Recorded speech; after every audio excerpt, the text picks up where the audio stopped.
Hello everyone and welcome back to English class.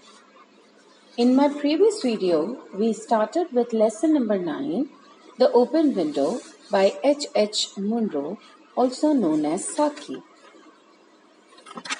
In section 1, we learnt that Mr. Frampton Nuttall, who wants to cure his nerves, visits a countryside with a letter of introduction from his sister. He is visiting Mrs. Sappleton. While waiting for Mrs. Sappleton to come and meet him, Mr. Frampton was welcomed by Mrs. Sappleton's niece, who introduced herself and made him comfortable. Also, she told Mr. Frampton that there is a reason why the French window is opened throughout the day in the month of October. Well, the reason was that Mrs. Sappleton still waits for her husband and her brothers to come back from the shooting. She informed Mr. Frampton that actually they would never return as they all have died in an incident while snipe shooting. They were engulfed in a treacherous piece of bog, and even their bodies were never recovered. But Mrs. Sappleton every day waits for them to return back. While she was telling all this to Mr. Frampton, Mrs. Sappleton suddenly appears in the hallway to meet Mr. Frampton. Now let us see what happens in section 2. Mrs. Sappleton enters the hallway and apologizes to Mr. Frampton for being late. She also asks him whether Vera, her niece, had been quite interesting and amusing. Well, Mr. Frampton said that she's been very interesting and has made me comfortable. Then Mrs. Sappleton briskly asks that I hope you do not mind the open window, as she is waiting for her husband and her brothers to return back from shooting. And then she adds on that they always come in this way, through the window. She tells Mr. Frampton that they've been out for snipe in the marshes, and of course they're going to make a mess over the carpets, and that is why this window is open. Well, with the previous knowledge of Mr. Frampton that Vera had given him, Mr. Frampton thought that they're never going to come back as they have died. And that was making him very conscious of what the hostess was telling him again and again. And he even felt very unfortunate to be present at that moment of the tragic anniversary of that incident. Then Mr. Frampton told Mrs. Sappleton that doctors have suggested and advised Mr. Frampton to take rest in absence of mental excitement and avoidance. Whatever Mr. Frampton was trying to tell Mrs. Sappleton was rather more engaged in looking beyond onto the open window and the lawn, waiting for her husband and brothers to return back. Mrs. Sappleton said, well, you should then rather take care of yourself. And then suddenly she brightened into an alert and attention, but not to what Mr. Frampton was telling Mrs. Sappleton. But suddenly she said, "Here they are at last!" She cried. It was not someone else, but she was just, telling Mr. Frampton that her husband and her brothers have come back just in time for tea. And don't they look as if they were muddy up to the eyes? They were actually Mr.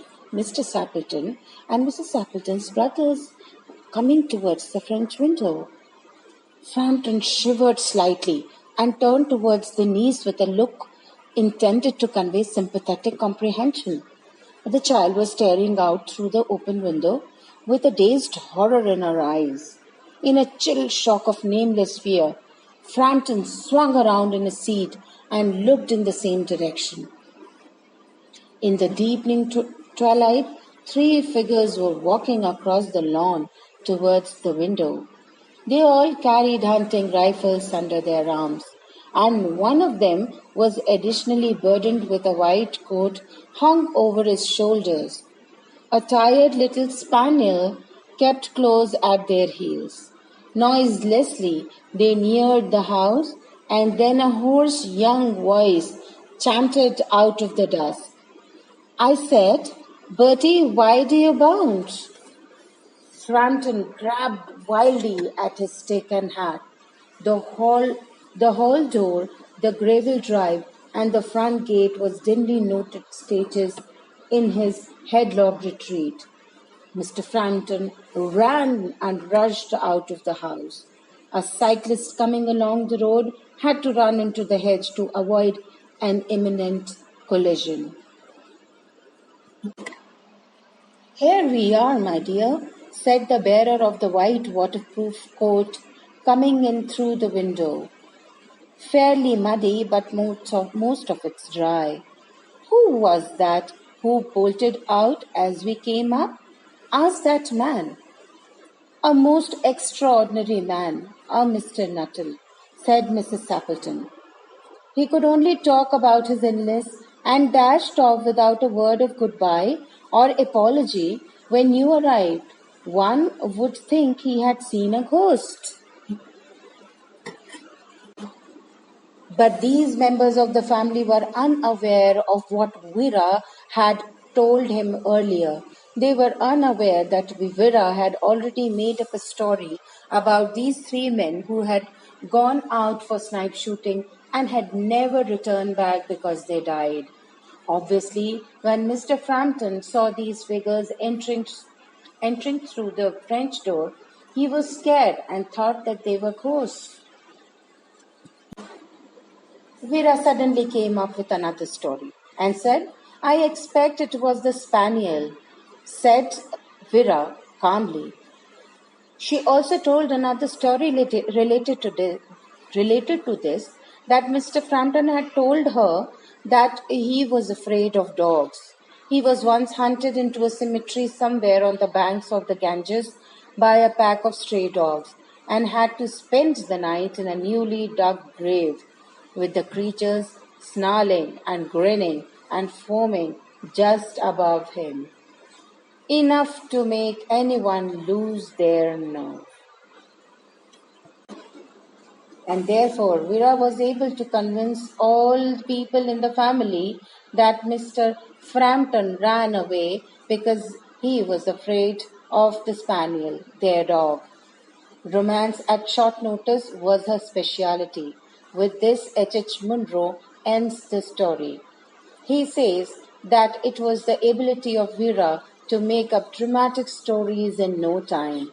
And see, children, how Vera kept on making stories. First, she told a story to Mr. Frampton, and then she delighted everyone with her stories about Mr. Frampton being afraid of the dog and how the three members who had gone for snipe shooting had died. And then she makes up a story about how Mr. Frampton was afraid of the dogs because he was one chased by stray dogs. And therefore, the story comes to an end with a series of stories made by Vera. I hope, children, you enjoyed this story as much as I did. Thank you, children. Till the next time, goodbye and take care.